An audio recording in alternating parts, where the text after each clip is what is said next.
Hi everyone, welcome back to the next video. आज का topic continue करने वाले हैं। जैसा कि मैंने लास्ट टाइम कहा था, ये पार्ट 2 होने वाला है डायमेंशन ऑफ सबस्पेसिस का।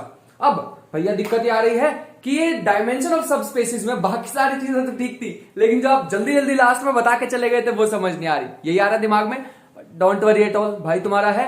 अभी हम वहीं से ही कंटिन्यू करने वाले हैं जहां से हमने कल छोड़ा था। मतलब लास्ट जो मैंने 4 फॉर्मूलाज लिखवाए थे ना तुम्हें, वहीं से ही कंटिन्यू करेंगे, तो घबराने की कोई जरूरत नहीं। ठीक है, सबसे पहली जो चीज मैंने तुम्हें बताई थी ना, उसमें मैंने ये बताया था number of different ally set.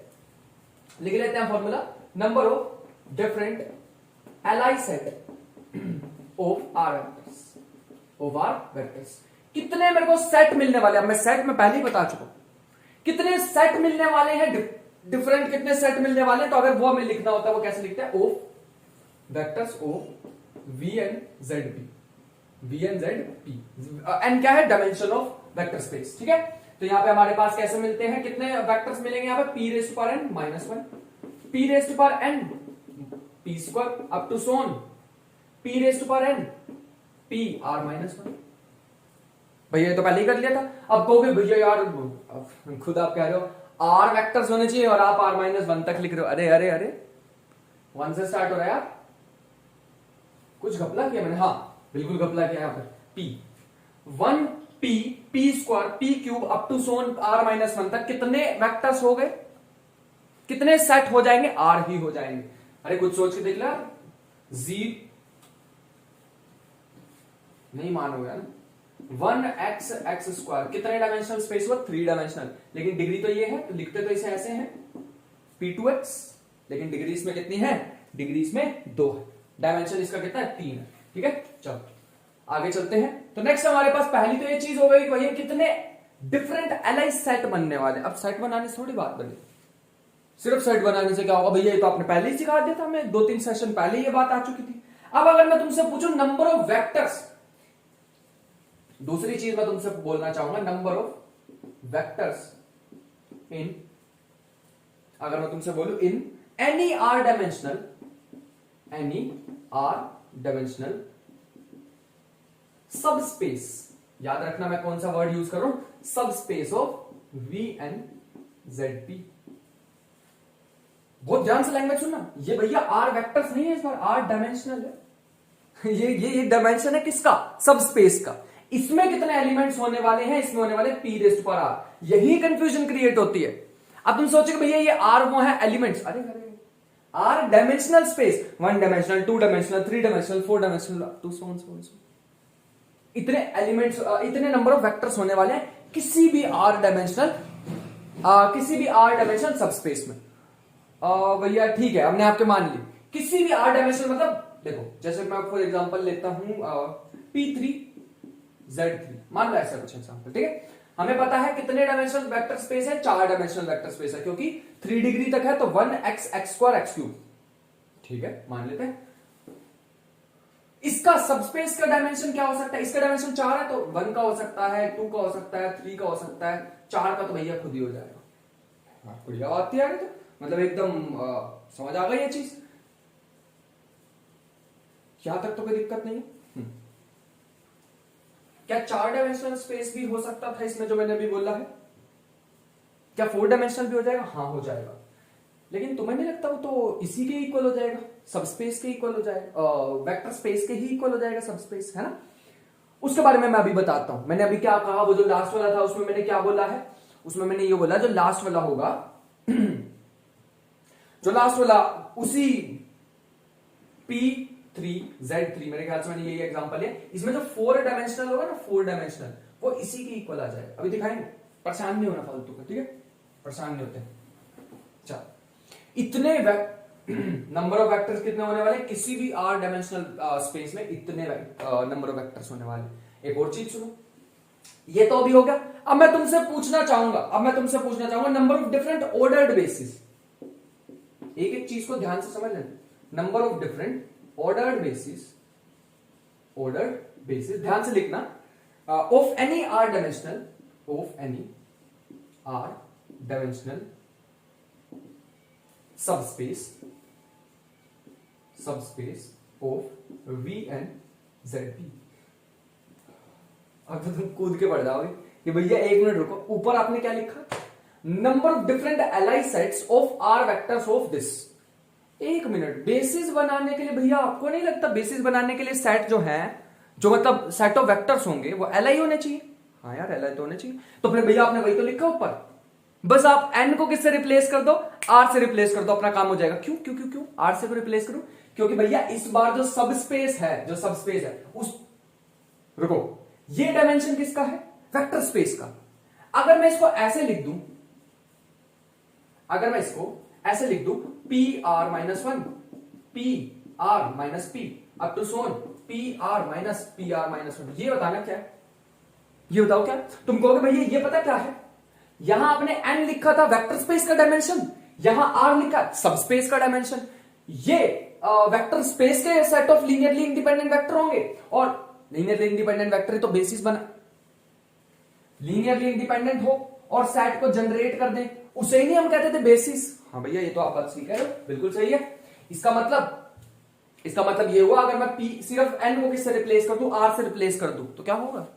अरे भैया वो तो हमें दे देंगे ऑर्डर्ड बेसिस। और फिर मैंने वो एक चीज भी बताई थी कि वो कुछ एन फैक्टोरियल या आर फैक्टोरियल से डिवाइड कर दो तो वो डिफरेंट, ये तो ऑर्डर्ड बेसिस आ जाती है, वो डिफरेंट बेसिस आ जाती है। याद आया कुछ बताई थी ये चीज? हाँ, जिसको नहीं भी समझ आई ये लास्ट वाली बात, मतलब भैया पहले वाली नहीं देखे ना तुमने लेक्चर, सच बताना नहीं देखे, उन्हें भी देख लो, ठीक है। तो मेरे ख्याल से यहां तक बात समझ आ गई। अब लास्ट चीज जो हमारे पास आती है, number of different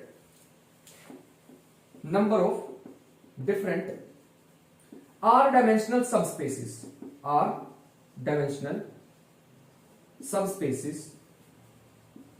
of V and Z P. बताना कितने नंबर ऑफ सबस्पेसिस होंगे, सोच के बताना, ध्यान से बोर्ड पे ही आंसर है, बोर्ड पे ही आंसर है। कितने नंबर ऑफ सबस्पेसिस हमारे पास आर डायमेंशनल सबस्पेसिस होंगे? सोच लिया? चलो ये कितने हैं हमारे पास? सॉरी, ये क्या है हमारे पास? Number of different ally sets, total कितने होने वाले हैं हमारे पास? इतने।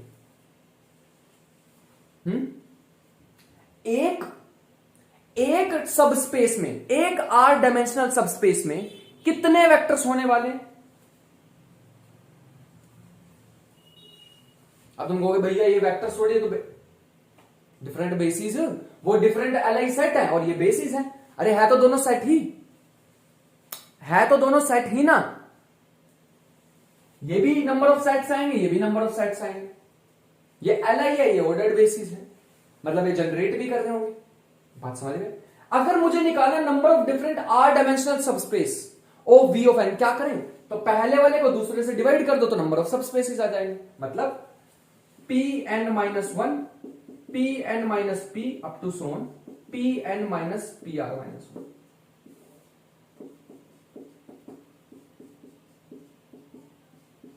Up to so on P R minus. तुम्हें लगता है मैं ऐसे छोड़ के जाना चाहूं, ऐसे छोड़ के जाने वाला इंसान हूं कि भैया इतने ही तो मैं कंफ्यूज करके चला जाऊंगा? ऐसा कभी भी नहीं होगा। सिंपल, मैंने क्या किया, टोटल नंबर ऑफ जो हमारे पास सेट थे उसको डिवाइड कर दिया मैंने ऑर्डर्ड बेसिस से। डिवाइड करने पे हमारे पास क्या आ जाएगा? Number of R dimensional subspaces. इतने सबस्पेसिस हमारे पास एग्जिस्ट करेंगे, ठीक है। जैसे फॉर एग्जांपल ये 10 आया हमारे पास इसका आंसर टोटल करके, और इसका आंसर आया 2। इसका और इसका मीनिंग सोचो ध्यान से 2 मिनट लगा के। इसका मतलब टोटल कितने हमारे पास डिफरेंट एलाई सेट एग्जिस्ट करते थे जिनमें आर वेक्टर्स थे? टोटल कितने एग्जिस्ट करते थे?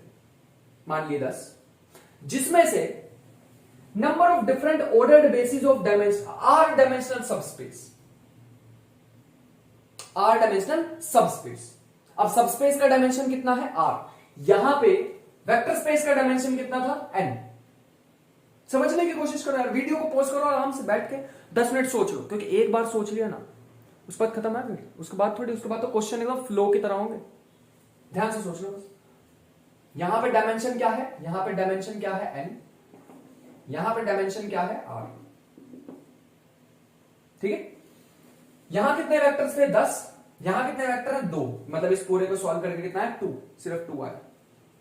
मैंने 10/2 करा, इसका मतलब ये जो 5 आया, इसका मतलब 5 का क्या है?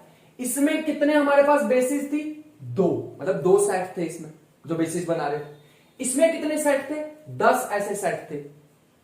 इसका मतलब, इसका मीनिंग क्या हुआ? Number of basis, number of कितने सबस्पेस एग्जिस्ट कर रहे हो, कितने सबस्पेस एग्जिस्ट कर रहे होंगे? 5 सबस्पेस एग्जिस्ट कर रहे होंगे। इस 5 का मतलब क्या भैया? मतलब कितने आर डायमेंशनल, कितने आर डायमेंशनल सबस्पेस एग्जिस्ट करेंगे। तुम कहोगे भैया यहां पे आप 2 ही बता रहे हो और वहां तो 5 आए। अरे भैया मैंने तो सिर्फ आर के लिए बात बताया, ये तो टोटल नंबर ऑफ ये तो हमारे पास total number of R dimensional subspaces आ जाएंगे, समझे? टोटल को इससे डिवाइड करोगे तो क्या आ जाएंगे? Number of subspaces. I hope कि इसमें क्लियर हो, कोई दिक्कत ना हो। फिर भी अगर कोई दिक्कत है तो एक बार रिवाइंड करो, मैं सारी चीजें मेरे ख्याल से मैं बोल चुका हूं। इसको नोट कर लेते हैं यहां तक। हो गया नोट यहां तक? अब सोच रहे होंगे भैया बहुत बहुत बहुत कंफ्यूजन हो गई। कोई बात नहीं, क्वेश्चन से देख लेते हैं, परेशान करो। और जब मैं इसके प्रूफ करा दूंगा तो और अच्छे से समझ आ जाएगा, तो परेशान नहीं होना, ठीक है? क्वेश्चन से समझने की कोशिश करते हैं इसको, अगर तुम्हें ऐसे नहीं समझ आया तो।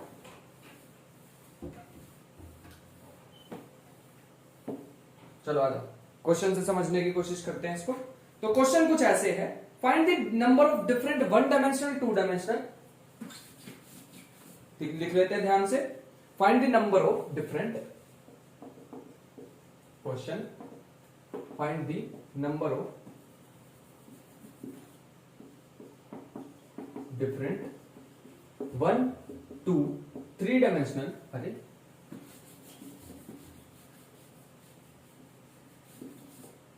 1, 2, 3 डायमेंशनल सबस्पेसिस ऑफ, कभी ये नहीं पूछेंगे कि कौन सी सबस्पेस, बस पूछेंगे कितने सबस्पेस बन सकते हैं, ठीक है?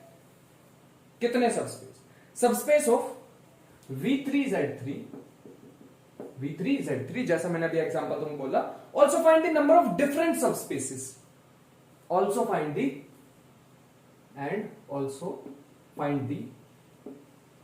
number of different subspecies of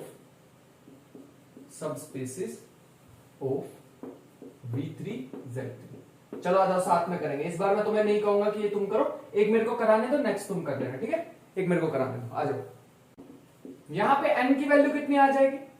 3, क्योंकि 3 डायमेंशनल स्पेस है हमारे पास, ये तो ऑब्वियस सी बात लगी भैया हमें। एक काम करते हैं, यहां पे एक टेबल बना लेते हैं, सबस्पेस ऑफ V3Z3, और यहां पे आएगा number of subspaces of V3Z3। कितनी सबस्पेस बनने वाली? 1 डायमेंशनल, 2 डायमेंशनल, 3 डायमेंशनल, ठीक है? 1 के लिए आ जाओ, लगाते हैं फॉर्मूला। इसमें p की वैल्यू क्या है? p की वैल्यू इसमें दे रखी है 3 इसमें होने वाले हैं, ठीक है? एलिमेंट्स तो हो जाएगा 3 वो होता है ना T⁻n।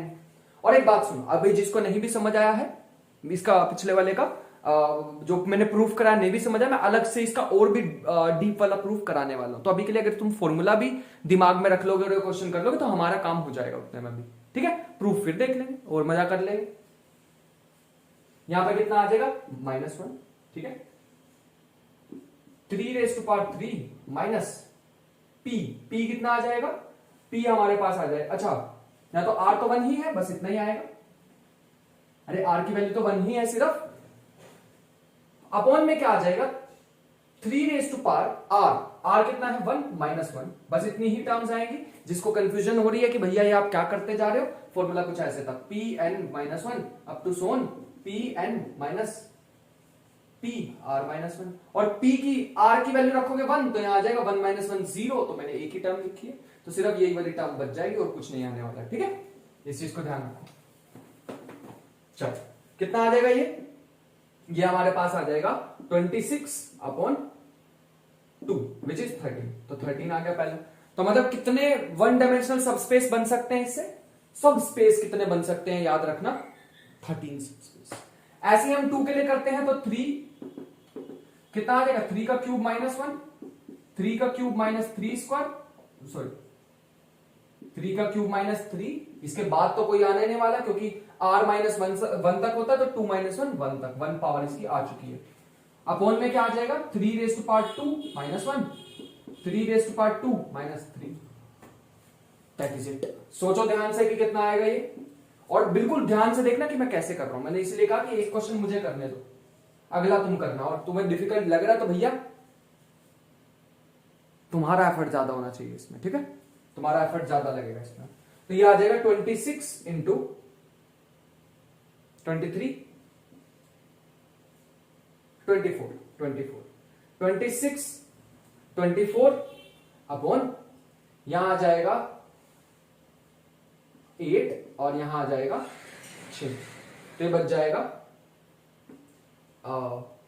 कटिंग कर लेते हैं सिंपल, ठीक है, 13 यह आ जाएगा 3 और ये पूरा कैंसिल हो जाएगा, ये भी 13 ही आ रहा है, मेरा तो 13 ही आ रहा है, अपना देख लेना, एक बार चेक कर लेना।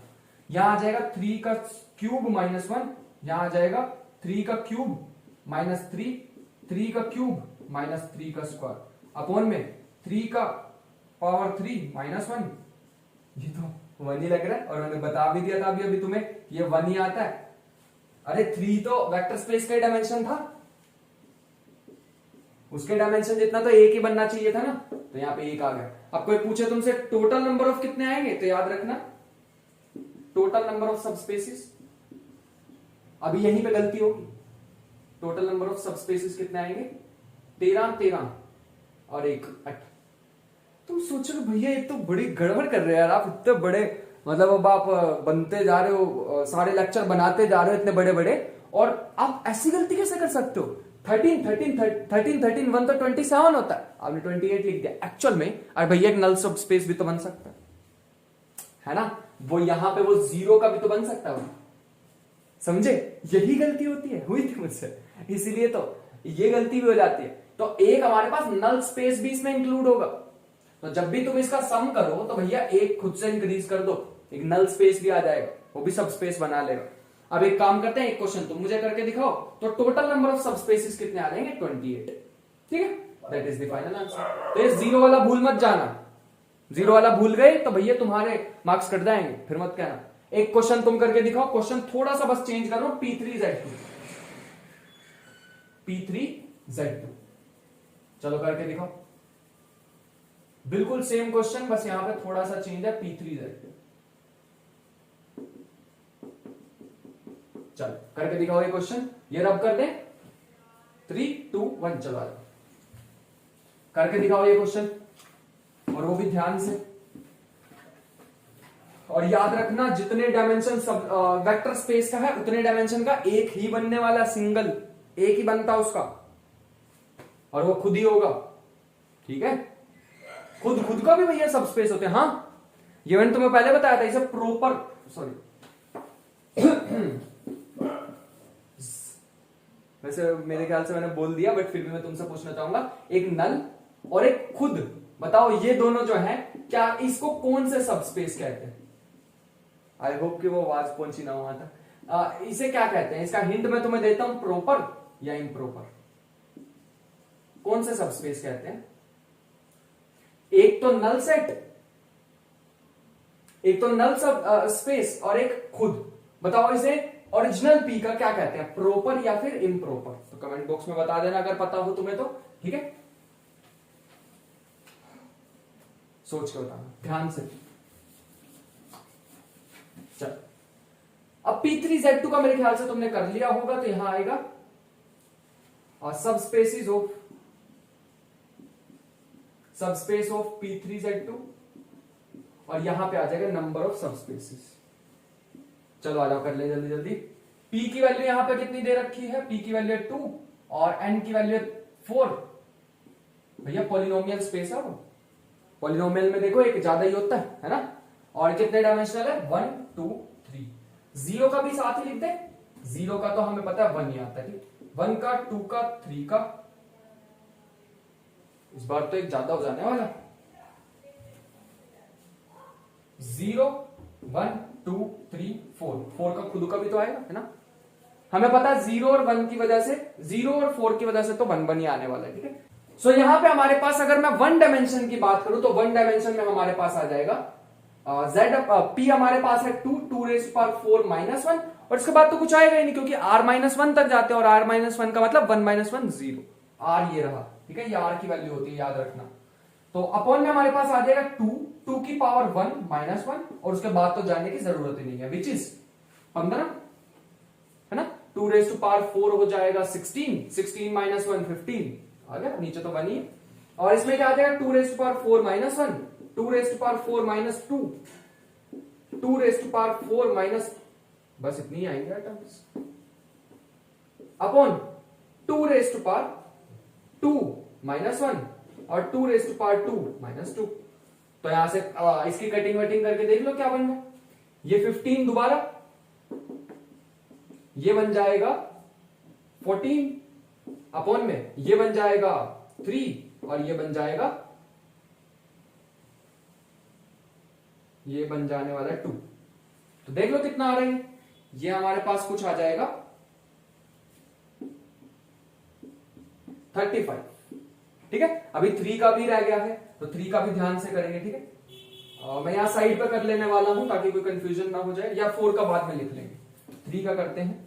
तो 2 raise to power 4 minus 1, 2 raise to power 4 minus 2, 2 raise to power 4 minus 2 square, जितना यहां आता है उससे कम यहां पे लिखा करो, धीरे धीरे शॉर्ट ट्रिक्स पता लग जाएंगे प्रैक्टिस के साथ। 2 raise to power 2, 2 raise to power 2 minus 2, 2 raise to power 2 minus 2 square, बस कर लो इसे, कितना आएगा देख लो। तो लेट्स सी 15, 14, और यहां पे आ जाएगा 12, ठीक है। यहां पे आ जाएगा 3, 2, कुछ गड़बड़ नहीं लग रही है तुम्हें? हाँ, इसमें एक और टर्म भी आनी चाहिए थी, मैंने यहां पे किया है, इसको 3 लिखना चाहिए था, 3, अब ठीक है। तो नीचे बन जाने वाला है 2 का क्यूब मतलब 8 माइनस 1 7, 2 का क्यूब 8 माइनस 2 6, 8 माइनस 4 4, भैया इसे सॉल्व कर लो, कितना आ जाएगा 2, 2, इस 4 से 4 कट जाएगा तो 15, देख लो मेरा तो 15 आ रहा है, और लास्ट में अगर तुम 4 के लिए लिखोगे तो 4 के लिए कितना आ जाएगा 1। तो टोटल करना जरा, 1 plus 15 plus 35 plus 15 plus 1 which comes out to be 6।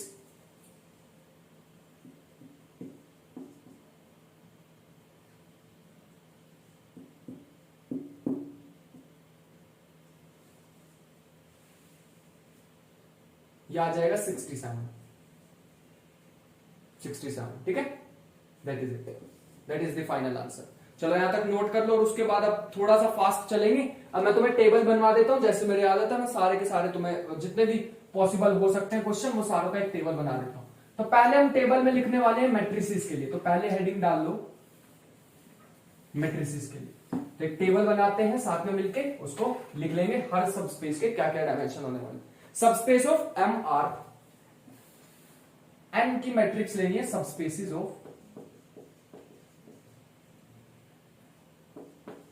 M, और यहां पे लिखना डायमेंशन, ठीक है। यहां लिख लेना वैसे सीरियल नंबर।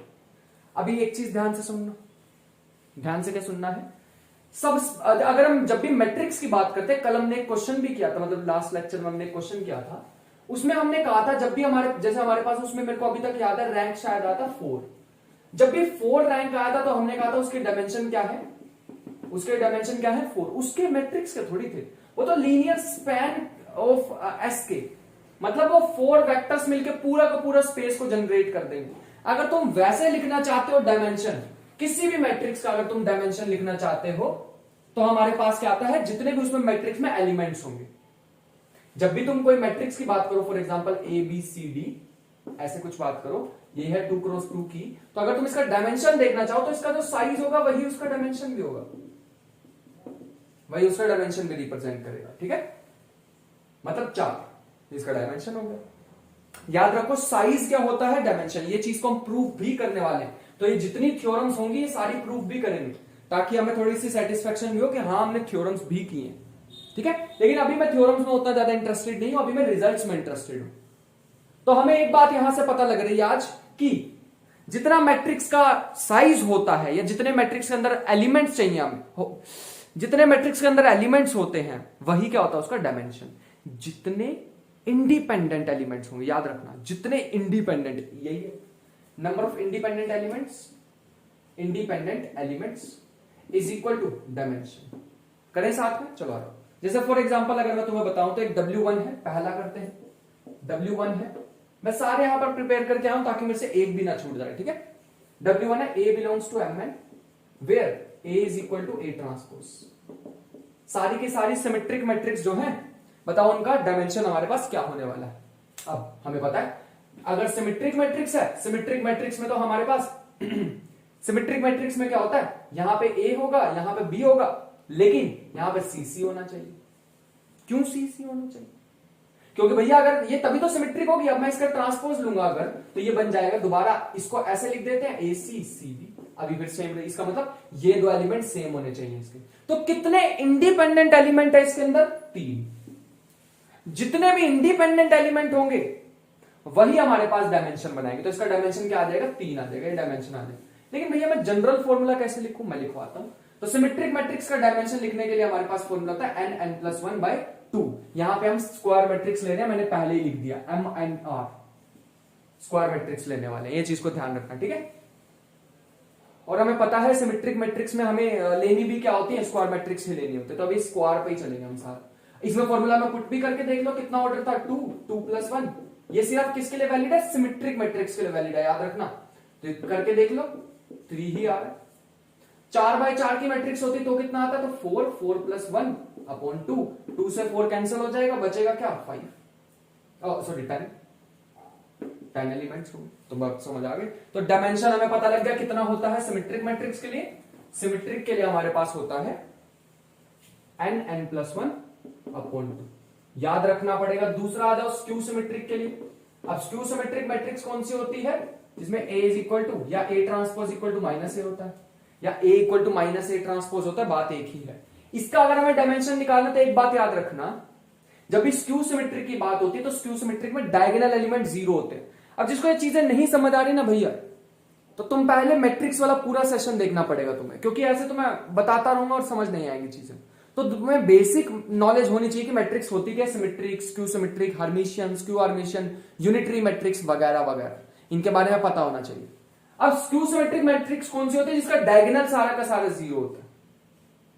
मतलब ऐसे कह सकते हो कि जैसे मैं एक एग्जांपल लेके दिखाऊं, 0 0 1 -1, ये है, यहां पे आ गया। अब इसमें अगर हम बड़ी ध्यान से, डायगोनल हमेशा 0, हमेशा, एक बार में, हर स्क्यू सिमेट्रिक मैट्रिक्स के लिए डायगोनल 0 होता है। अगर मैं यहां पे इसका ट्रांसपोज लूं तो किसके इक्वल आ जाएगा? ये आ जाएगा 0 -1, ये इसको ऐसे कर देते हैं 1 0। लेकिन भैया ये तो मैट्रिक्स अलग अलग हो गई। हाँ, तो माइनस कॉमन लेना है इसमें से, माइनस कॉमन लेंगे तो दोबारा वही बन जाएगी। इसका मतलब माइनस, अगर ये हमारा A ट्रांसपोज है तो ये किसके इक्वल आ गई? ये इक्वल आ गई -A के। तो A ट्रांसपोज अगर -A के इक्वल आ जाए तो ये क्या होता है? स्क्यू सिमेट्रिक मैट्रिक्स होती है। ये तभी पॉसिबल है अगर ये जो चीज है हमारे पास, ये क्या हो, ये हमारे पास क्या हो, ये हमारे पास 0 हो, डायगोनल एलिमेंट क्या हो? 0 हो। अब भैया इसका फॉर्मूला कैसे निकालें? इसका फॉर्मूला हमारे पास आता है n(n-1/2), जनरल फॉर्मूला। भैया ये कहां से है? इनके प्रूफ है, वो पूरी मैट्रिक्स लिख के वो A11, A12, A21, A22 ऐसे कर करके बहुत बड़े बड़े से प्रूफ है। लेकिन मैं तुम्हें बिना प्रूफ करे ही सीधा फील करा देने वाला हूं कि ये कहां से कैसे होने वाली है चीजें, ठीक है। जैसे फॉर एग्जांपल इसमें अगर देखें तो 2 डालना, तो 2 -1/2 कितना आ जाएगा? यहाँ पे आंसर आ रहा है 1।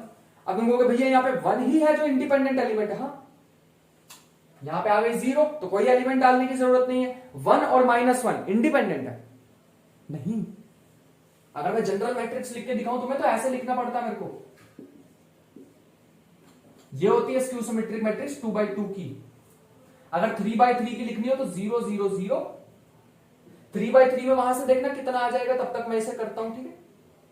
मेरे ख्याल से हाँ, यहां पे आ जाएगा A B C -A -B -C। बताना कितने इंडिपेंडेंट एलिमेंट आ रहे? 3। अरे इन तीनों के साथ ही तो नेगेटिव लगा के इधर लगा दिया मैंने, और आंसर इसमें से निकाल के देखे तो 3 माइनस 1 अपॉन 2 विच इज 3, 2 से 2 कैंसिल हो जाएगा। बात सही है। इसका मतलब इसका डायमेंशन हमारे पास क्या आ जाएगा, नंबर ऑफ इंडिपेंडेंट एलिमेंट कितने n माइनस 1 इंटू अपॉन में 2। इस चीज को ध्यान रखेंगे। अगला आ जाओ, अगर मैं कहूं W1 इंटरसेक्शन W2 तो क्या कहोगे तुम? थर्ड हमारे पास आ गया W3, इसको W2 मान लेना, W1 इंटरसेक्शन W2। भैया इनमें इंटरसेक्शन होता ही नहीं है, इनका इंटरसेक्शन आएगा null matrix n cross n की नल मैट्रिक्स आएगी। अब नल मैट्रिक्स का डायमेंशन कितना होता है? 0। ये भी चीज को ध्यान रखो। अगर मान लो मैं W1 प्लस W2 कर दूं तो क्या होगा? W4 मान लो इसे, W1 प्लस W2 कर दूं, इसे डायरेक्ट सम भी कहते थे, याद करो। डायरेक्ट सम मतलब दो मैट्रिक्स डाल दी और पूरा स्पेस को जनरेट कर दे, उसे डायरेक्ट सम कहते थे। मैं तुम्हें एग्जांपल भी बताता हूं, दुनिया की कोई भी मैट्रिक्स ले लो, स्क्वायर होनी चाहिए। तो A, ठीक है, उसको हाफ से मल्टीप्लाई, 2 से मल्टीप्लाई, 2 से डिवाइड, A प्लस A, इसको मैं ऐसे भी लिख सकता हूं half A plus A transpose plus A minus A transpose लिख सकता हूं। A ट्रांसपोज प्लस माइनस कर दिया, हाफ को मल्टीप्लाई करो तो half A plus A transpose plus A minus A transpose. ये जो मैट्रिक्स होती है, this part is known as symmetric matrix, this part is known as skew symmetric matrix. लो, मैंने कोई भी स्क्वायर मैट्रिक्स उठाई उसको लिख दिया। इसका मतलब इन दोनों का सम क्या आ जाएगा? पूरे का पूरा भैया मैट्रिक्स का स्पेस ही आ जाएगा, पूरी की पूरा मैट्रिक्स का स्पेस ही आ जाएगा इसमें। अगर ये पूरे का पूरा मैट्रिक्स का स्पेस, ये भी नोट कर लेना साथ में, इंपॉर्टेंट है। कर लिया? चलो, अगर किसी भी मैट्रिक्स को लिख सकता हूं तो पूरा मैट्रिक्स का स्पेस ही आ जाएगा। अगर पूरी मैट्रिक्स का स्पेस ही आ गया तो बताओ कितने एलिमेंट की जरूरत पड़ेगी हमें? फिर भैया हमें n स्क्वायर एलिमेंट्स की जरूरत पड़ेगी, क्योंकि एक स्क्वायर मैट्रिक्स में कितने एलिमेंट्स होते हैं टोटल? n क्रॉस n, और n क्रॉस n का मतलब एलिमेंट्स कितने हैं? n स्क्वायर तुम्हारे सामने। फिफ्थ एक और करते हैं, अभी चलते जाओ, अभी तो बहुत सारी चीजें आने वाली हैं इसमें। W5 लिखते हैं, A belongs to Mn such that transpose of transpose नहीं, ट्रेस का मतलब हमें पता है, ट्रेस हमारे पास होता है सम ऑफ डायगोनल एलिमेंट्स, ठीक है, याद रखना। इसका डायमेंशन क्या होगा? चलो आ जाओ, इसको भी एक्सप्लेन करने की कोशिश करता हूं। कुछ मैं तुम्हें भी दूंगा सोचने के लिए, ठीक है। कोई भी मैट्रिक्स ले लो, for example A B C D। बताओ ये हमारे पास मैट्रिक्स है, इसका ट्रेस कब 0 होगा? बताओ ये कब 0 होगा? इसको 0 कर लेते हैं, A plus D equal to 0। ये तभी ही सिर्फ 0 हो सकता है, ये सिर्फ तभी 0 हो सकता है जब A is equal to minus D हो, A is equal to minus D हो, मतलब D is equal to minus A हो। तो ये मैट्रिक्स को दोबारा लिख सकता हूं, A B C माइनस ए। तभी ही ये 0 होगा जब ये एक दूसरे के ऑपोजिट होंगे। बात समझ आ गई? ठीक है, तो ये हमारे पास आ गया। अब मैं इसका जनरल फॉर्मूला लिखना चाहूं तो क्या होता है? n square minus 1, n square minus 1, that is the general formula. मतलब इसमें कितने एलिमेंट्स की रिक्वायर्ड होती है ऐसा कुछ लिखने के लिए, कितने यूनिक एलिमेंट्स की रिक्वायरमेंट होती है n स्क्वायर माइनस 1 की। अब तुम लोग भैया इतने सारी चीजें लिखवा दी, ये है क्या? दीज आर कॉल्ड सब स्पेसिस। क्यों सब स्पेस? अरे मेन स्पेस तो ये है, मेन वेक्टर स्पेस तो ये है, ये तो उसके छोटे छोटे पार्ट हैं, ये तो छोटे छोटे से पार्ट हैं, सिमेट्रिक्स, क्यू सिमेट्रिक, नल मैट्रिक्स और ये ट्रांसपोज 0, ये तो सारे छोटे छोटे से पार्ट हैं। मेन तो वो है सब स्पेस, वेक्टर स्पेस। तो 6th पे आ जाओ, ध्यान से लिखते रहना सारी चीजें। उसके बाद आ जाएगा W6, A belongs to M of n, trace of A भी 0 है और जो लास्ट एलिमेंट है an वो भी 0 है। तो बताओ इसका क्या आ जाएगा? यह आ जाएगा हमारे पास n स्क्वायर माइनस 2, ठीक है, n स्क्वायर। लेकिन ये n स्क्वायर माइनस 2 होगा n greater than equal to 2 के लिए, और n स्क्वायर माइनस 1 होगा n greater than n equal to 1 के लिए। क्योंकि n इक्वल टू 1 होगा, n इक्वल टू 1 होगा तो उसके लिए क्या होगा? अगर n इक्वल टू 1 है हमारे पास, अरे 1 क्रॉस 1 की मैट्रिक्स, एक ही एलिमेंट है हमारे पास, तो अगर एक एलिमेंट है वो भी 0, देखो यहाँ पे nth एलिमेंट 0 है, वो भी 0 कर दिया। अगर हमने वो भी 0 कर दिया तो क्या होगा, तो यहाँ पे n की जगह 1 डालोगे तो वो 0 डायमेंशनल स्पेस आ जाएगा। अगर तुमने एक एलिमेंट था वो भी 0 ही कर दिया तो 0 डायमेंशनल स्पेस आ जाएगा, सब स्पेस आ जाएगा। 0 डायमेंशनल ऐसा कुछ होता है, नल स्पेस। ठीक है, बात समझ आ रही है यहां तक? चलो आगे चलते हैं। n इक्वल टू 1 के लिए हो गया। उसके बाद हमारे पास आ जाएगा ट्रांसपोज इक्वल टू दिस। आ जाओ साथ में लिखते हैं, सेवंथ लिखते हैं, W7 A belongs to M of n। और इसमें काफी सारी चीजें, A इक्वल टू तो A ट्रांसपोज भी होना चाहिए, दूसरा trace of A equal to 0 ये भी है इसमें, और A11 भी हमारे पास 0 है, A11 भी 0 है। तो इसमें क्या होगा, इसमें भी दो केसेस बनने वाले हैं डायमेंशन के। अगर हमारे पास n की वैल्यू हुई 1 तो हमारे पास कुछ ऐसा आएगा n प्लस 1/2, ये तो इसकी कंडीशन होती है। ट्रेस और इसको मिला के क्या आता है, -1 होगा। अगर n इक्वल टू 1 है, -1 कर दो इसमें से n इक्वल टू 1 के लिए, -2 कर दो n greater than equal to 2 के लिए। शाबाश, अच्छे से लिख लो इसे, यहां तक नोट कर लो अच्छे से, देखो। सो आई होप कि यहां तक नोट कर लिया सबने। आगे चलते हैं, नेक्स्ट हमारे पास आता है 8th पार्ट। 8th पार्ट में अब तुम्हें सोचने वाला काम आ गया तुम्हारे, तो 8th पार्ट लिखते हैं आप, साथ साथ में रब करता रहूंगा, ठीक है। 8th पार्ट पे चलते हैं। 8th पार्ट हमारे पास है A belongs to M of n such that summation of aij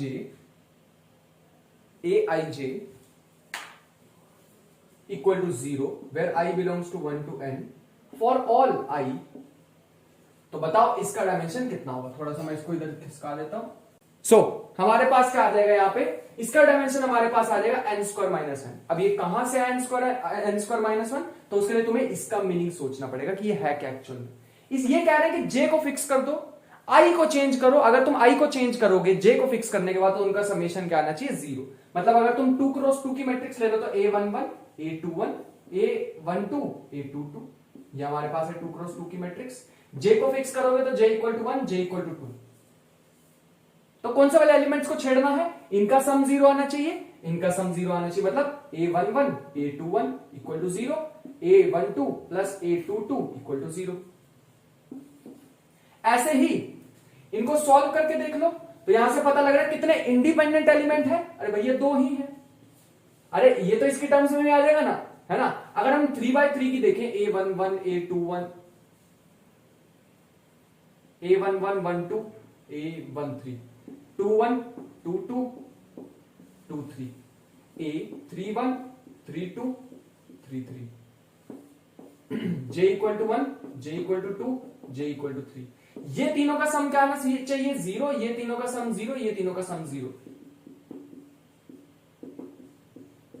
भैया एक एलिमेंट तो इसमें फिक्स हो गया ना, एक एलिमेंट को बाकी दोनों के टर्म्स में लिख सकते हैं। खुद सोच के देख लो। अरे कुछ गड़बड़ कर रहे हैं हम। हाँ, यहां पे आना चाहिए a12 प्लस a32 0 0 a31 plus a32 plus a33 equal to 0। खुद सोच के देखो, इसमें मैं क्या कर सकता था, a11 को लिख सकता था माइनस a21, a12 को लिख सकता था माइनस a22। मतलब इनमें से एक एलिमेंट, अरे इन दोनों में से एक ही एलिमेंट तो इंडिपेंडेंट हो सकता है, दूसरे को तो मैं उसका माइनस में लिख लूंगा। यहां से भी एक ही एलिमेंट इंडिपेंडेंट हो सकता है। यहां से देखो क्या होगा, अगर मैं a11 की वैल्यू निकालना चाहूं तो क्या होगी, a21 प्लस a31। मतलब ये वाला तो इनके टर्म्स में लिखा जा सकता है, तो ये दोनों इंडिपेंडेंट हो गए, ये डिपेंडेंट हो गया, तो यहां से मिल गए 2 एलिमेंट्स। आगे चलो, a12 को मैं क्या लिख सकता हूं, मैं लिख सकता हूं माइनस a22 प्लस a32। यहां से भी 2 एलिमेंट इंडिपेंडेंट मिल गए, ये तो इन पे डिपेंड कर रहा है। इसको तो मैं इन दोनों का समेशन के साथ माइनस लिख सकता हूं, बात तो सही कह रहे हो भैया। a13 का लिख सकता हूं माइनस a32। रुक जाओ 1 मिनट, कुछ गड़बड़ तो नहीं कर रहे हम। हाँ, यहां पे मुझे लिखना चाहिए था a13 a23 a33। ठीक है, थोड़ा सा यहां पे कर लेना करेक्शन। मेरे को 333 वाले लिखने हैं, जे वाले को फिक्स करना है। अब ध्यान से सुनो, यहां पे हमारे पास आ जाएगा a13 के बाद आ जाएगा a23 a33। मतलब इसमें भी कितने इंडिपेंडेंट एलिमेंट हुए? 2 ही इंडिपेंडेंट एलिमेंट हुए। क्यों? क्योंकि एक को तो मैं इन दोनों के टर्म्स में लिख सकता हूं, तो 2 2 2 टोटल है 6 एलिमेंट्स। इनको मैं कैसे लिख सकता हूं? इसको लिख सकता हूं 2 का स्क्वायर माइनस 2, इसको मैं लिख सकता हूं 3 का स्क्वायर माइनस 3। ऐसे ही मैं 4 को लिखूंगा 4 का स्क्वायर माइनस 4। ये कितने एलिमेंट आए? 6। ये कितने एलिमेंट आएंगे? 2, या 2 ही आ रहे हैं या 6 ही आ रहे हैं। इसके लिए अगर 4/4 की होती तो मैं कितने लिख पाता? 12।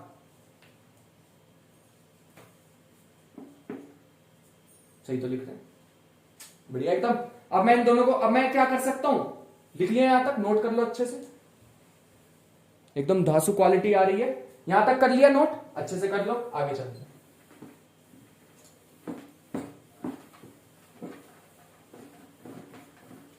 नेक्स्ट मैं क्या कर सकता हूं? सेम चीज बना सकता हूं, बिल्कुल डिट्टो सेम चीज बना सकता हूं। बस मैं यहां कर सकता हूं A belongs to M of n such that summation of aij equal to 0। अब मैं समेशन लगा रहा हूं j पे, याद रखना, फॉर ऑल j। बताओ अब कितना डायमेंशन आएगा? कितने इंडिपेंडेंट एलिमेंट्स होंगे इसके पास? कितने इंडिपेंडेंट एलिमेंट्स होंगे इसके पास, ये बताओ। इस बार भी n स्क्वायर माइनस n ही होगा। बस मैं इस बार i की जगह किसको वैरी कर रहा हूं? j को वैरी कर रहा हूं, कोई फर्क नहीं पड़ेगा। अब ऐसे ऐसे 0 आने चाहिए, अब ऐसे ऐसे 0 आने चाहिए। अरे बात तो एक ही है, बात तो एक ही है, ठीक है। आगे चलते हैं। नेक्स्ट अब हमारे पास है A10, मतलब W10।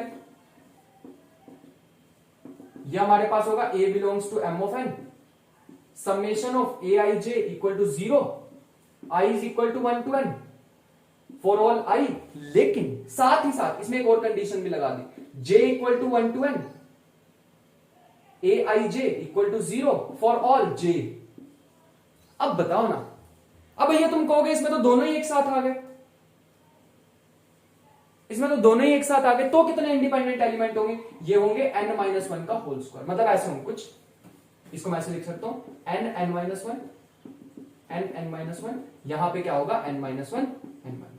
खुद सोच के देख लेना मैंने क्या लिखा है। मतलब j वाले का भी समेशन 0 आना चाहिए और i वाले का भी समेशन 0 आना चाहिए। ऐसे एलिमेंट ढूंढने जिसमें ये भी 0 हो, ये भी 0 हो और ऐसे भी 0 हो। इसका खुद ही दिमाग लगाना कि कैसे करेंगे। 2 क्रॉस 2 की मैट्रिक्स लो और उसमें सोचो ऐसे क्या ले एलिमेंट्स जिसमें ये भी 0 हो और ये भी 0 हो, तो कितने इंडिपेंडेंट एलिमेंट्स मिलते हैं? सोचना, ध्यान से सोचना। ऐसे भी 0 होने चाहिए और ऐसे भी 0 होने चाहिए, ठीक है। मैं एक 2 क्रॉस 2 का लेके ही दिखा देता हूं, फिर परेशान होंगे वरना। 2 2, चलो इसमें सोचो, ये भी 0 होने चाहिए, मतलब A11 होना चाहिए A-A2 के इक्वल, ठीक है। ये भी इसके इक्वल होना चाहिए, तो A12 इक्वल टू माइनस के A22। ऐसे भी 0 होने चाहिए, मतलब A11 also equal to minus के A12। एक और चीज भी होनी चाहिए, ये भी इसके इक्वल होना चाहिए, तो A21 इक्वल टू माइनस के A22। भैया एक ही एलिमेंट ले लो ना, सारों को कंबाइन करो तो एक ही एलिमेंट से बात बन जाएगी, एक ही एलिमेंट से बात बन जाएगी। यहां लो A, यहां लो A, यहां माइनस ए, खत्म। यही बनेगी मैट्रिक्स। सोच के देख लेना, और एलिमेंट एक ही आ रहा है हमारे पास। तुम्हें लग रहा होगा अगर मैं फास्ट करा रहा हूं तो चीजें इजी हैं, फास्ट नहीं करा रहे। अगर मैं इसका तुम्हें एक और एग्जांपल बताना चाहूं तो ये आ सकता है हमारे पास ABCD, स्टैंडर्ड एग्जांपल है ना, बुक में भी मिल जाएगा, किसी भी बुक में मिल जाएगा। ये हमारे पास आ जाएगा -A -C, स्टैंडर्ड। मैंने तुम्हें तो इससे इजी एग्जांपल बताया, मैंने तुम्हें इससे इजी एग्जांपल बताया। ये वाला मेरे दिमाग से निकला हुआ नहीं है, ये बुक का एग्जांपल है, ठीक है। तो मैं क्रेडिट नहीं लेना चाहूंगा इसका। -B -D, यहां पे आएगा -A -B -C -D, A + B + C + D। सबको सम करके देख लो, ऐसे भी सम करोगे तो 0, ऐसे भी सम करोगे तो 0 ही आने वाला। लेट मी सी, कुछ गड़बड़ ना करने होगा सम। इसको नहीं, इसको यहां लिख लो AC AB C D। अब ठीक है, ऐसे सम करेंगे तो 0 आने वाला है, ऐसे सम करेंगे तो 0, ऐसे भी 0, ऐसे तो अब ठीक है। ऐसे करके देखोगे तो 0 आ रहा है, ऐसे करके देखोगे तो भी 0। बिल्कुल सही, ये इसका एग्जांपल ले सकते हो, ये इसका एग्जांपल ले सकते हो। क्या ये सबस्पेस बनाएगा?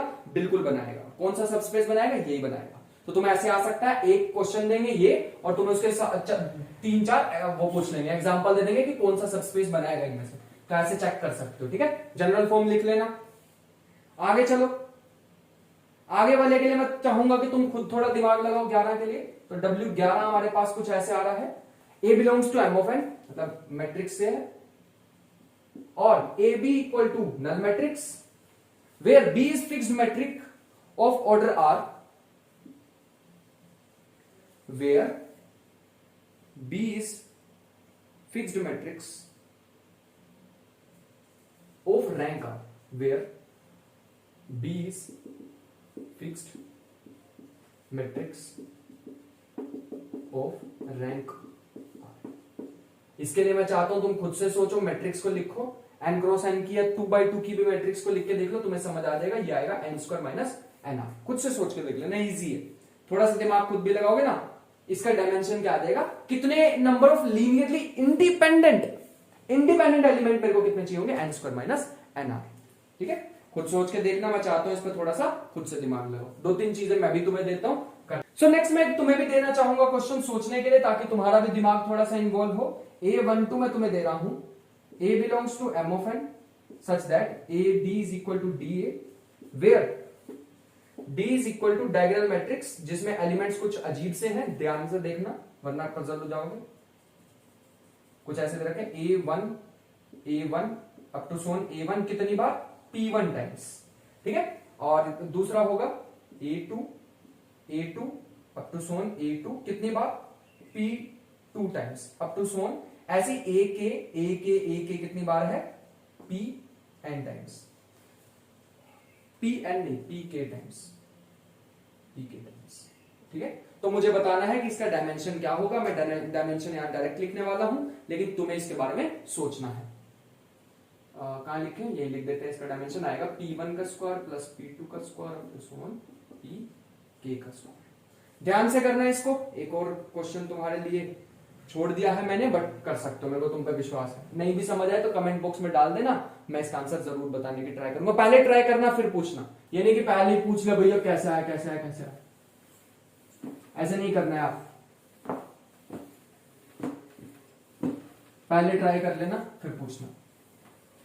आगे चलते हैं फिलहाल के लिए। नेक्स्ट हमारे पास आ रहा है W14। तो ये हमारे पास आ जाएगा A belongs to M of n such that Aij equal to 0 for all, Aij equal to 0 if I is greater than J। यहां डायमेंशन लिखते हैं। ये किसके लिए 0, कौन कौन से एलिमेंट 0 है, I ग्रेटर देन J, मतलब डायगोनल के नीचे, हाँ डायगोनल के नीचे नीचे वाले एलिमेंट सारे के सारे 0 है। इसका मतलब कितना डायमेंशनल आएंगे इसमें, n+1 अपॉन 2। नीचे के सारे 0 ही हैं, तो ये लगभग सिमेट्रिक मैट्रिक्स जैसी ही हो जाएगी। क्योंकि नहीं, सिमेट्रिक जितने एलिमेंट्स हो जाएंगे, क्योंकि A11 A12 A13 A21 A22 A23 A31 A32 A33, ये कह रहे हैं ये वाले एलिमेंट्स नॉन जीरो, ये सारे के सारे 0, जिसमें J बड़ा है I से। तो 3 एलिमेंट निकाल दो तो बचे कितने, 6। करके देखना, करके देखो कितने आ जाएंगे। यहां से 3x3 में डाल के देखो, 3x3 में 3 + 1 अपॉन 2 विच इज 6, तो मतलब सही आ रहा है। ठीक है, चलो आगे चलें। 15 में चलते हैं। W15 हमारे पास आ जाएगा A बिलोंग्स टू M, और जैसे इसका उल्टा कर दो, A belongs to M of N such that Aij equal to 0 if J is greater than I, तो सेम ही आ जाएगा n+1 अपॉन 2। चलो नेक्स्ट लिखिए 16। अगर मैं इक्वल का साइन डाल दूं तो W16 डाल दूं, A belongs to M of N Aij equal to 0 if I is greater than equal to J। अब सोचना है भैया, सोचना क्या है, इसमें तो डायगोनल एलिमेंट्स भी आ जाएंगे 0। डायगोनल एलिमेंट भी 0 आ गए तो कितने नंबर ऑफ एलिमेंट आएंगे, n-1 इक्वल टू अपॉन में 2। अभी एग्जांपल बताया था 2x2 का ले लूं, चलो 0 0 0, बस एक ही एलिमेंट आएगा इसमें। ये सारे वो हैं जिसमें I J के इक्वल है या उससे बड़ा है। ठीक है, ऐसे वो भी लिख लो, दूसरा उल्टा भी लिख लो। 17 A belongs to M of N Aij equal to 0 if j is greater than equal to i, n-1 upon, चलो set of all diagonal matrices, कितने एलिमेंट्स चाहिए? W18, set of all diagonal matrices,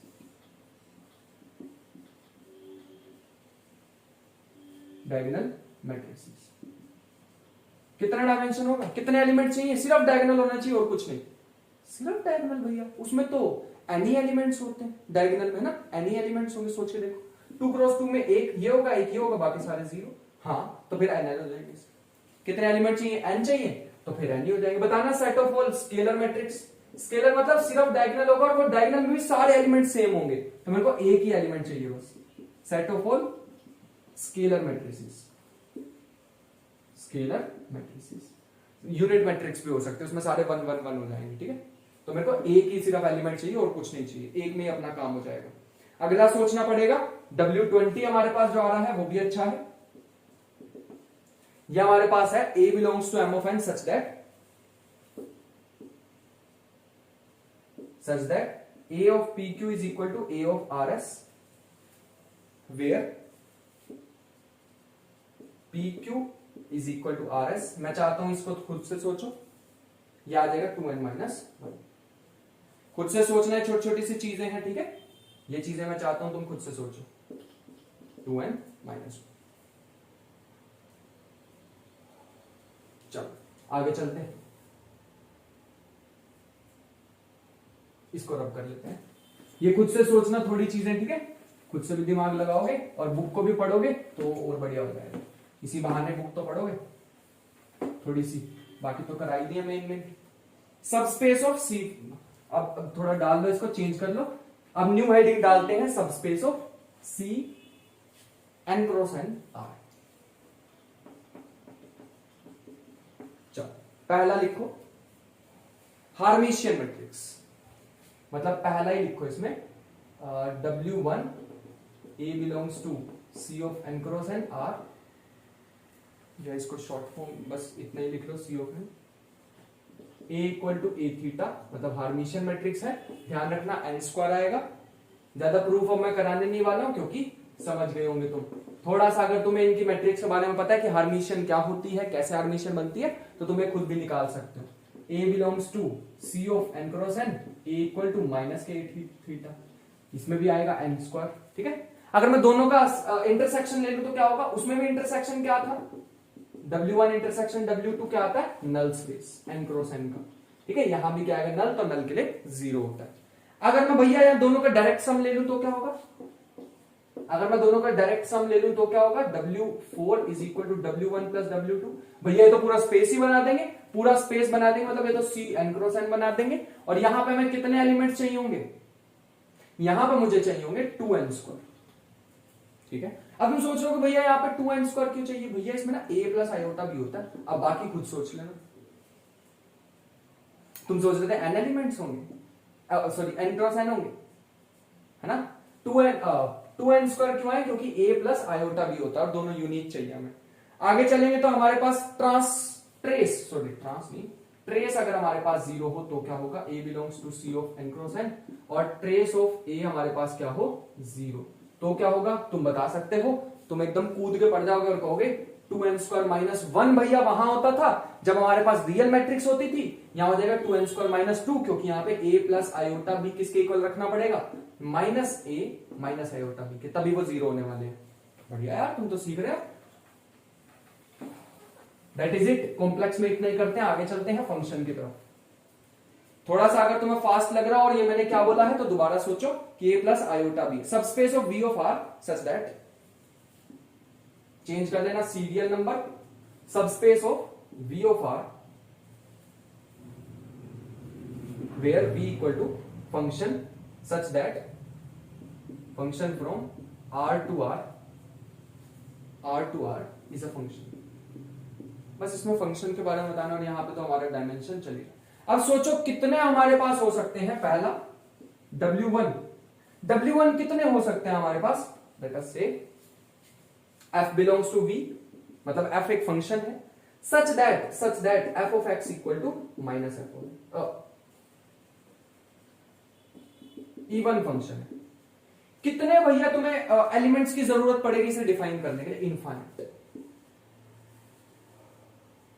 infinite dimensional space है, सब space है infinite dimensional. W2 अगर ये तो even function था, अगर ओड फंक्शन की बात करें, तो भैया सेम इनफाइनाइट डायमेंशनल। चलते रहो आगे। अगर इन दोनों का इंटरसेक्शन ले तो क्या होगा भैया? इंटरसेक्शन हम पता है ये दोनों अलग अलग दुनिया है, एक इवन फंक्शन की और एक ऑड फंक्शन की, तो दो अलग अलग दुनिया का अगर तुम इंटरसेक्शन लोगे तो क्या होगा भैया? कुछ नहीं होने वाला, 0 आ जाएगा। तो W3 क्या आ जाएगा?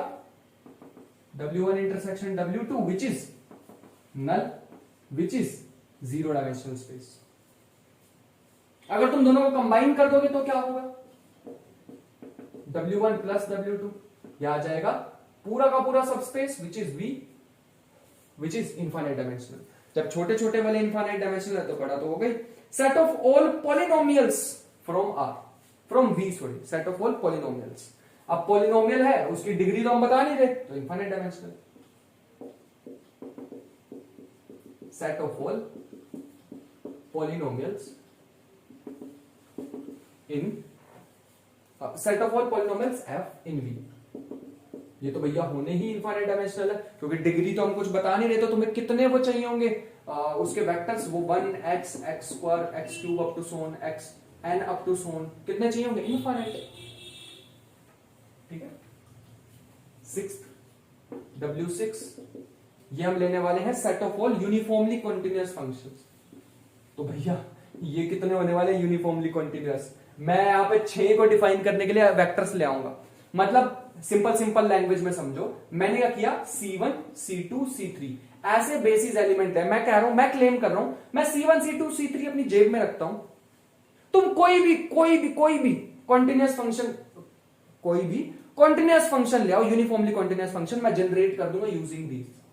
इनकी टर्म्स में मैं उसे लिख दूंगा। इम्पॉसिबल। अब इनफाइनाइट से मैं तो इन तीनों से लिखूंगा, तुम कल को कोई और ले आओगे यूनिफॉर्मली कॉन्टिन्यूअस। ऐसी पॉलिनोमियल के साथ भी होगा। मैंने क्या दिया कि भैया मेरे पास ये वेक्टर्स हैं, तुम कोई भी पॉलिनोमियल ले आओ, मैं जनरेट कर दूंगा। अरे ऐसे कैसे? तुम लेके आ गए कल को x की पावर 6, मैं तो फेल हो जाऊंगा। इसीलिए infinite dimensional set of all uniformly continuous functions. और बाकी ये तो मैं एक्सप्लेन नहीं कर रहा ना, तो उसकी भी एक्सप्लेनेशन मैंने बता ही दी है तुम्हें, क्यों वो इनफाइनाइटली है। क्योंकि कल को तुम और कोई इवन फंक्शन ले आए या और कोई ऑड फंक्शन ले आए, भैया मैं तो फंस जाऊंगा नहीं जनरेट कर पाऊंगा मैं उन्हें। तो ऐसे कितने मेरे को एलिमेंट चाहिए? Infinite dimension. जिसका डायमेंशन ना पता हो, infinite f in V, uniformly continuous function in V, uniformly continuous function in V कितने आ जाएंगे? इनफाइनाइट। नेक्स्ट हमारे पास है W7 which is f double dash x।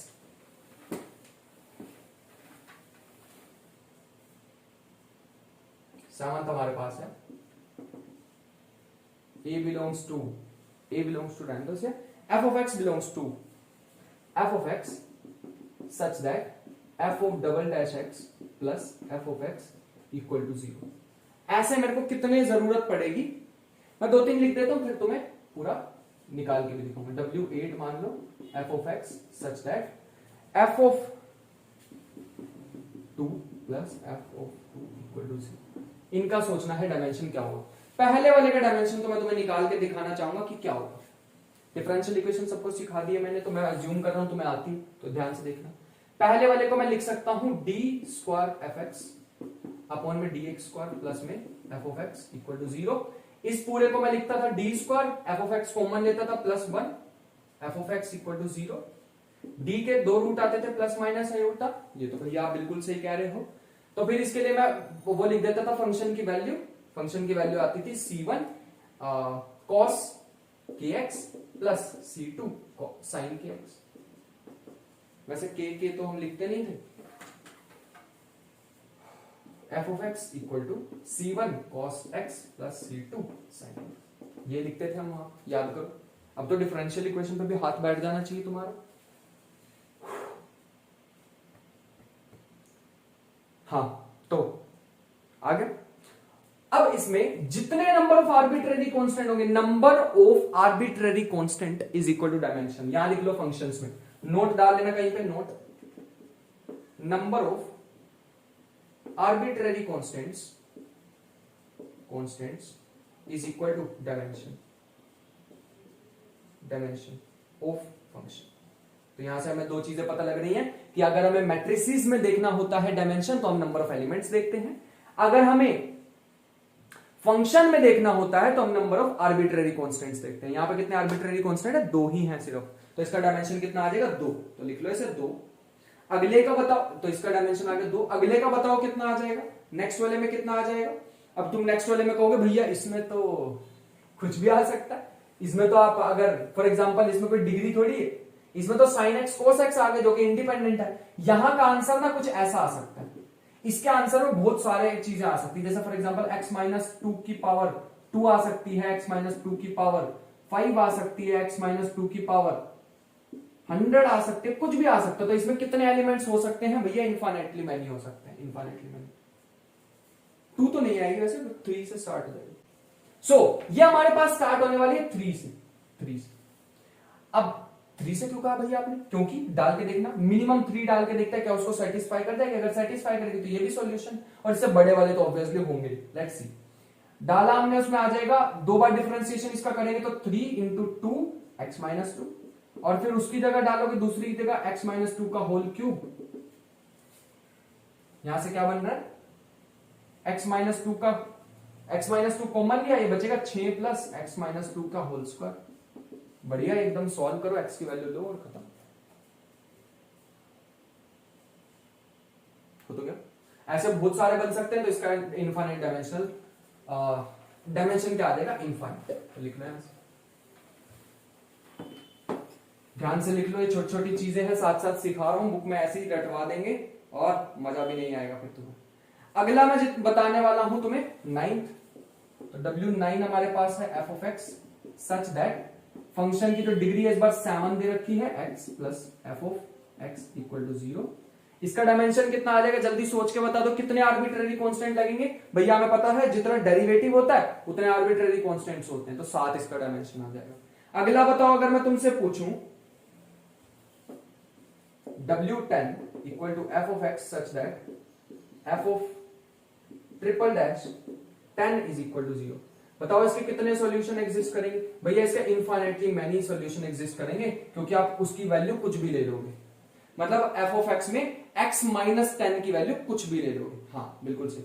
F of 11 में सॉरी 11 सब स्पेस भी लिख लो, F of X such that, ये भी थोड़ा इंपॉर्टेंट है, इसमें वेक्टर लिख लो, इसमें वेक्टर लिख लो 11 सच दैट, इसमें बहुत सारे vector, x mode of x, x square, x mode x और साइन एक्स और मोड ऑफ साइन एक्स। भैया सारे के सारे लीनियरली इंडिपेंडेंट है, तुम्हें पता है। ये लीनियर स्पैन करेंगे, स्पैनिंग वेक्टर्स हैं, these are called spanning vectors, span करेंगे पूरे स्पेस को। तो भैया सारे के सारे लीनियरली इंडिपेंडेंट, इसका मतलब सारी जनरेट कर देंगे। इसका मतलब इसका डायमेंशन कितना है? 1 2 3 4 5 6 आ गया इसका डायमेंशन। इसका डायमेंशन कितना आ गया? 6। तो लिख लो। नेक्स्ट अब हम चलते हैं, थोड़े से तुम्हें देते हैं, ठीक है, तुम्हारी बारी आ चुकी है। तो हमारे पास है नंबर 12 नंबर पे हमारे पास आ रहा है F of X such that F double dash x, ये इंपॉर्टेंट है, काफी इंपॉर्टेंट है। अगर कभी अच्छा पेपर बनता है तो वहां ये आ सकता है, F of pi is equal to F of 2 pi is equal to 0। इसे कहते हैं बाउंड्री कंडीशंस। तो ये तभी यूज कर पाओगे अगर तुम्हारे पास तुम्हें डिफरेंशियल इक्वेशन आते होंगे। छोटा सा हिंट दे देता हूं, तो अगर तुम इसको डिफरेंशियल इक्वेशन बनाओगे तो याद आएगा D square plus 1 into F x, जैसे अभी सिखाया था वैसे ही सॉल्व करना। और एफ एक्स की वैल्यू अभी अभी तुम्हें पता है क्या आ जाती है, c1 cos x plus c2 sin x। उसमें दो बाउंड्री कंडीशन डालना, इसमें पाई की वैल्यू डालोगे, अगर तुम यहां पे पाई डालोगे तो c2 0 आ जाएगा, 2 पाई डालोगे तो देखना क्या आएगा, इसमें एक ही आर्बिट्रेरी कांस्टेंट बच जाएगा, तो इसका डायमेंशन आएगा 1 करके देख लेना खुद से, बाउंड्री कंडीशन डालना तो तुम्हारे पास आ जाएगा। सिर्फ C2 ही बचने वाला है, याद रखना। मैंने उल्टा बोला कुछ नहीं, C2 ही बचने वाला, C1 0 हो जाएगा, C1 0 हो जाएगा, C2 ही बचेगा according to this boundary conditions. चलो आगे चलें। नेक्स्ट हमारे पास आ रहा है W13, जो कि हमारे पास आएगा f of x such that limit, ऐसे सारे फंक्शन जिसमें अपर लिमिट क्या आने वाली 0। अब तुम्हें पता है जब भी मैं ऐसे रैंडम कोई भी फंक्शन ले लूं तो ऐसे बहुत सारे हो सकते हैं यार, जिसमें अपर लिमिट 0 आ जाए।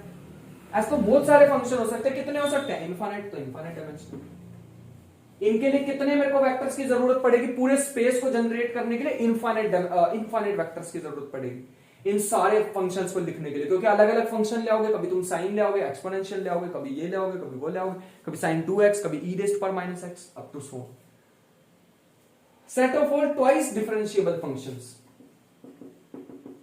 Set of all twice differentiable functions.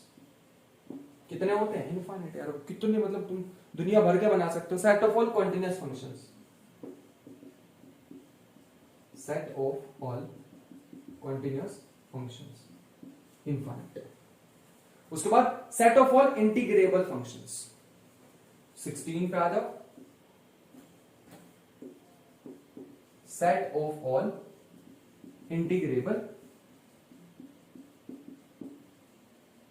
Functions, infinite. कितने हो सकते हैं? अगर मुझे सारे के सारे इंटीग्रेबल फंक्शन को जनरेट करना है यूजिंग बेसिस वेक्टर्स, तो कितने होने चाहिए उस बेसिस में element? Infinite.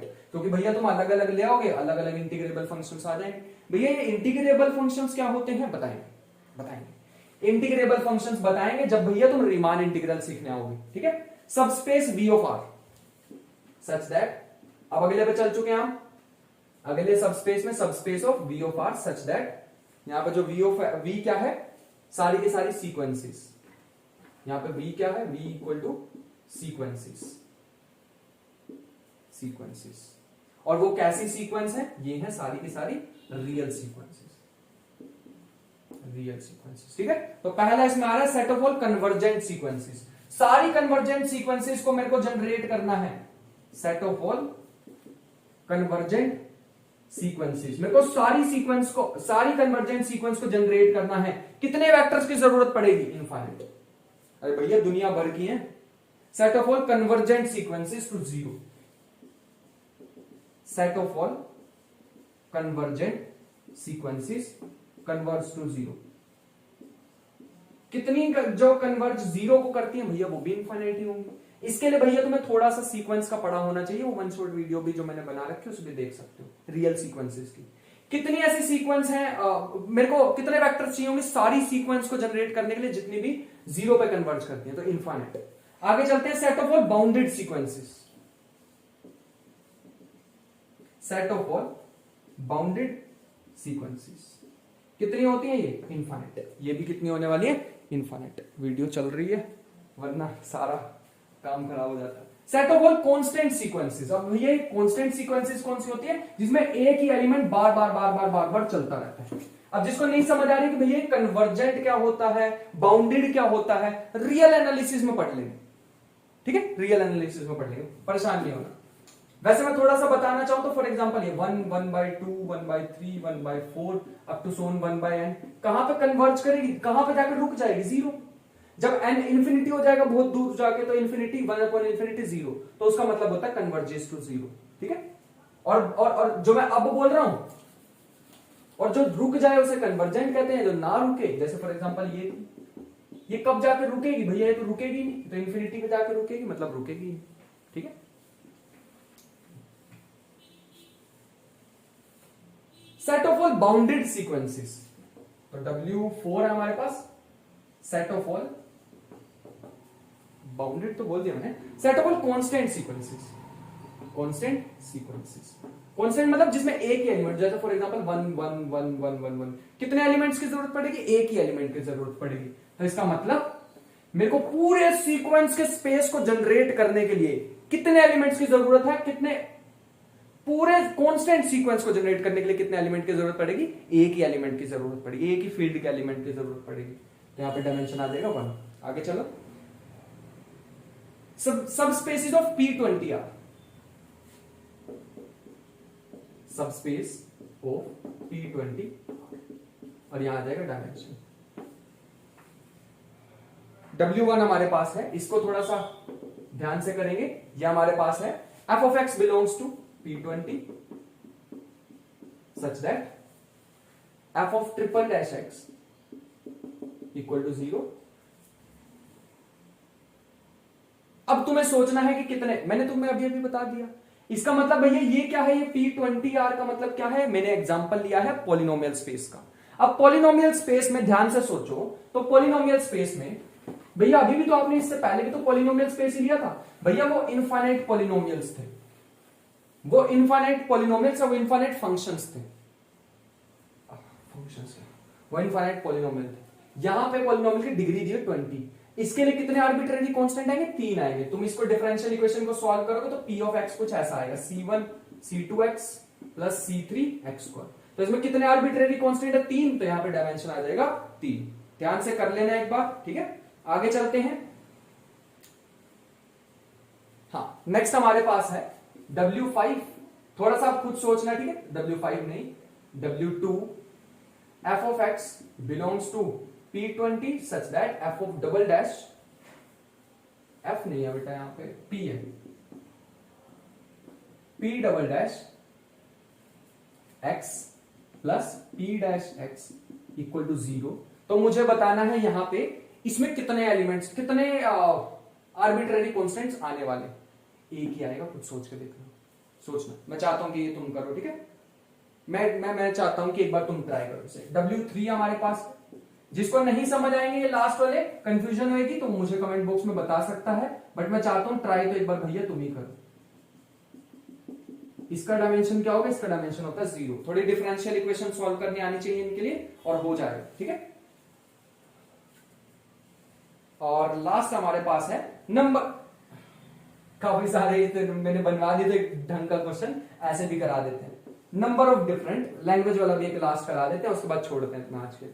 Number of different one dimensional subspace, one dimensional, पता चले इतना सारा वो वाला कर लिया और ये वाले भूल ही गए question. Subspaces of M 2/3 Z5 is equal to, इसका बताना है। ऑप्शन मैं तुम्हें दे रहा हूं। पहला है 5⁻6, अभी स्टार्टिंग में कराया ना, वही वाला है ऑलमोस्ट। 5⁻6 -1 5 -1, अभी तो कर लोगे तुम।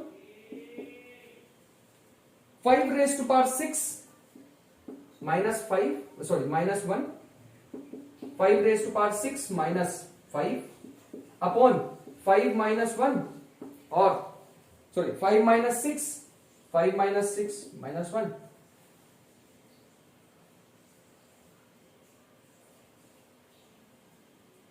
डी ऑप्शन हमारे पास है नन। इसको तो सोचना भी नहीं है, बिना सोचे भी हो सकता है ये क्वेश्चन, तो ध्यान से करना इसे। मैं ऑप्शन चेक कर लेता हूं कि ऑप्शन में तो नहीं कुछ गड़बड़ है, एंड लेट्स सी।